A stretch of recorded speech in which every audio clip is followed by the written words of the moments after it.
Hi everyone, welcome to నైన్కాస్ కిచెన్. Today recipe రవ్వ సున్నుండలు. ఎప్పుడు మినప్పప్పుతోనే కాకుండా ఇలా ఒకసారి రవ్వతో సున్నుండలు చేసుకోండి. చాలా టేస్టీగా ఉంటాయి అండ్ ఈజీగా కూడా ప్రిపేర్ చేసుకోవచ్చు. రవ్వ లడ్డూలే కాకుండా ఇలా ఒకసారి సున్నుండలు చేసుకోండి, చాలా టేస్టీగా ఉంటాయి. వీటిని ఒక హాఫ్ అన్ అవర్లో ఈజీగా ఇంట్లోనే మనం ప్రిపేర్ చేసేవచ్చు. వీటికి ఒక 3 ఇంగ్రీడియంట్స్ ఉంటే సరిపోతుందండి. ఇప్పుడు మనం రవ్వ సున్నుండలు ప్రిపరేషన్ చూద్దాము. స్టవ్ ఆన్ చేసి బాండి పెట్టి ఒక 2 కప్పులు సుజీ రవ్వని తీసుకుని ఫ్రై చేసుకుందాము. ఇందులోకి ఒక 4-5 యాలక్కాయలు కూడా వేసుకుని ఫ్రై చేసుకోవాలి. యాలక్కాయలు రవ్వ ఈక్వల్గా వేసుకుని ఫ్రై చేసుకోవడం వల్ల మనకి సున్నుండలు అనేవి మంచి ఫ్లేవర్ వచ్చి చాలా టేస్టీగా ఉంటాయండి. ఇలా మీడియం ఫ్లేమ్లో పెట్టుకుని కలుపుకుంటూ ఒక 5 మినిట్స్ ఫ్రై చేసుకుంటే మన రవ్వ అనేది మంచి గోల్డెన్ బ్రౌన్ కలర్లో ఫ్రై అయిపోతుందండి. ఇలా ఫ్రై అయిన తర్వాత దీన్ని వేరొక ప్లేట్లో పెట్టుకుని చల్లారబెట్టేసుకుందాము. వెంటనే తీసేయాలండి. ఇప్పుడు ఇదే బాండిలోకి 2 టేబుల్ స్పూన్స్ నెయ్యి వేసుకుని, నెయ్యి హీట్ అయ్యాక కట్ చేసుకున్న బాదం పప్పుని, జీడిపప్పుని వేసుకుని కలుపుకుంటూ ఫ్రై చేసుకుందాము. ఇవి 50% ఫ్రై అయిన తర్వాత కిస్మిస్లు కూడా వేసుకుని కలుపుకుంటూ ఫ్రై చేసుకుందామండి. చూసారా, మన డ్రై ఫ్రూట్స్ అనేవి గోల్డెన్ బ్రౌన్ కలర్లోకి వచ్చేసేయండి. వీటిని వేరొక బౌల్లోకి తీసుకుని పక్కన పెట్టేసుకుందాము. రవ్వ అనేది చల్లారిపోయింది.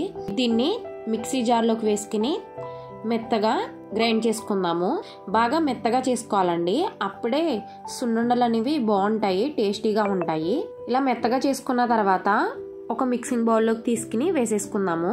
ఇలా వీడియోలో చూపించిన విధంగా మెత్తగా చేసుకోవాలండి. ఇప్పుడు ఇదే మిక్సీ జార్లోకి 2 కప్స్ షుగర్ను కూడా వేసుకుని మెత్తగా పౌడర్ కింద చేసుకుందాము.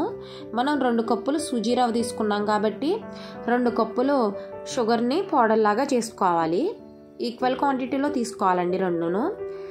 ఈ షుగర్ పౌడర్ని, సూజీ రవ్వ పౌడర్ని బాగా కలిసేటట్టు బాగా మిక్స్ చేసుకోవాలి. ఇలా మిక్స్ చేసుకున్న తర్వాత ఇప్పుడు మనం ఫ్రై చేసుకున్న డ్రై ఫ్రూట్స్ని కూడా వేసేసుకుని మిక్స్ చేసేసుకోవాలి. ఇవి బాగా మిక్స్ అయిన తర్వాత వేడి చేసుకున్న నెయ్యిని 1 కప్పు తీసుకుని కొంచెం కొంచెం వేసుకుంటూ మిక్స్ చేసుకుందాము. ఒకేసారి వేసేయకూడదండి, కొంచెం కొంచెం వేసుకుంటూ మిక్స్ చేసుకోవాలి. అంటే మనకి సున్నుండలాగా అవుతుందా లేదా అని చెక్ చేసుకుంటూ వేసుకోవాలి.